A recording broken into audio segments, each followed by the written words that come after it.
നമ്മളൊരു പോലീസ് വണ്ടിയുടെ പുറകിലാണ് കേട്ടോ. നിങ്ങളൊരു കാര്യം ശ്രദ്ധിച്ചറിയാം, നമ്മൾ ഇത്ര നേരം ഇതിന്റെ പുറകെ പോകണേ. ഈ വണ്ടിക്ക് ബ്രേക്ക് ലൈറ്റ് ഇല്ലേ, കാരണം ബ്രേക്ക് പൊട്ടിയാലോ റെഡ് ലൈറ്റ് കത്തിച്ചല്ലോ അല്ലേ. ഞങ്ങൾ കുറച്ച് നേരമായിട്ട് അതിന്റെ പുറകെ വരുവാണേ. മാസ്ക് മാറ്റിയേക്കാം. ഞങ്ങൾ കുറച്ച് നേരമായിട്ട് വണ്ടിയുടെ പുറകെ വരുവാ. വണ്ടിക്ക് ബ്രേക്ക് ലൈറ്റ് ഇല്ല, മതി ബ്രേക്ക് പൊട്ടിയാൽ റെഡ് ലൈറ്റ് കത്തത്തില്ല. അതുപോലെ നിങ്ങൾ ആ വീഡിയോ ഒന്നുകൂടെ പ്ലേ ബാക്ക് നോക്കി കഴിഞ്ഞാൽ ആ വണ്ടിയുടെ നമ്പർ പ്ലേറ്റ് പഞ്ചിട്ടൊന്നുമല്ല. ഈ വണ്ടിയെ നടന്നിട്ട് നമ്മുടെ വണ്ടിയുടെ നമ്പർ പ്ലേറ്റ് പഞ്ചിട്ടല്ലെങ്കിൽ ഇവന്മാർ നമുക്ക് വെട്ടിയടിക്കും. കോമഡിയാണ് കേട്ടോ, നമ്മുടെ നാട്ടിൽ മാത്രമേ നടക്കത്തുള്ളൂ. അതിൻ്റെ ഫിറ്റ്നസ് ആയിട്ട് നിങ്ങൾ ഒന്നും കൂടെ ഒന്ന് പ്ലേ ബാക്ക് ചെയ്ത് നോക്കുവാണെങ്കിൽ ആ വണ്ടിക്ക് ഫിറ്റ്നസ് ഉണ്ടോ എന്ന് വരെ നമുക്ക് തോന്നും. കാര്യം അതുപോലെ ഒരു കണ്ടീഷനുള്ളൊരു വണ്ടിയാണ്. ഇതേ നടന്നിട്ട് നമ്മുടെ വണ്ടിയുടെ നമ്പർ പ്ലേറ്റ് ഇത് ചെറുതായിപ്പോയി, നമ്പർ പ്ലേറ്റ് പഞ്ചിടല്ല എന്നൊക്കെ പറഞ്ഞിട്ട് ഇവന്മാർ വെട്ടിയടിക്കും. ഇത് വേറെ സാധനം ഫ്രണ്ടിലോട്ട് കാണിച്ചു കൊടുത്തേ. ഇവിടെ സ്റ്റോപ്പൊന്നും അല്ല കേട്ടോ, വളവങ്ക കൊണ്ടാണ് പുള്ളി വണ്ടി നിർത്തിയേക്കുന്നത്. ഇത് സ്റ്റോപ്പല്ല, ഇത് ബസ് സ്റ്റോപ്പല്ല, നമ്മുടെ നാടായത്.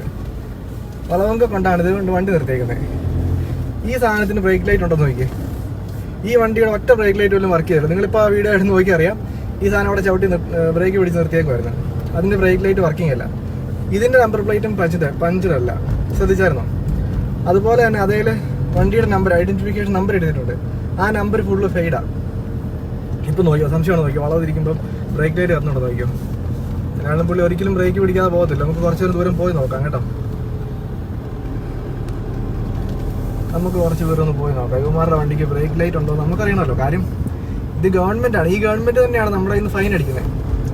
നമ്മുടെ വണ്ടിക്ക് ബ്രേക്ക് ലൈറ്റ് ഇല്ലെങ്കിലും നമ്പർ പ്ലേറ്റ് പഞ്ചല്ലെങ്കിലും നമുക്ക് ഫൈൻ അടിക്കുന്നത് ഈ ഗവൺമെൻറ്റാണ്. അപ്പോൾ ഗവൺമെൻറ് വണ്ടിക്ക് ഇതെല്ലാം ബാധകമാണല്ലോ.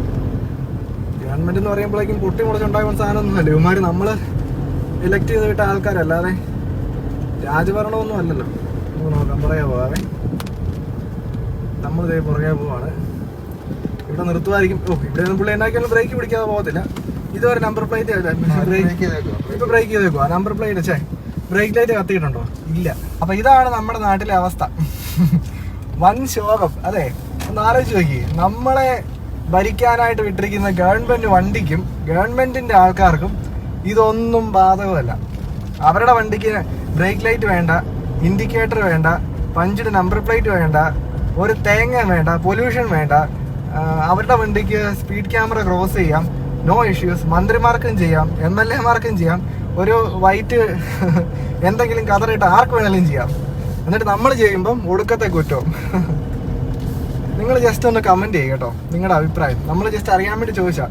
കാര്യം ഇത് നിയമം ബാധകമാണെങ്കിൽ അത് എല്ലാവർക്കും ബാധകമായിരിക്കണം. അല്ലാതെ നമുക്ക് ഒരു നിയമം, ഗവൺമെൻറ്റിലെ ആൾക്കാർക്ക് വേറൊരു നിയമം, അവരുടെ വണ്ടിക്ക് ഒരു നിയമം.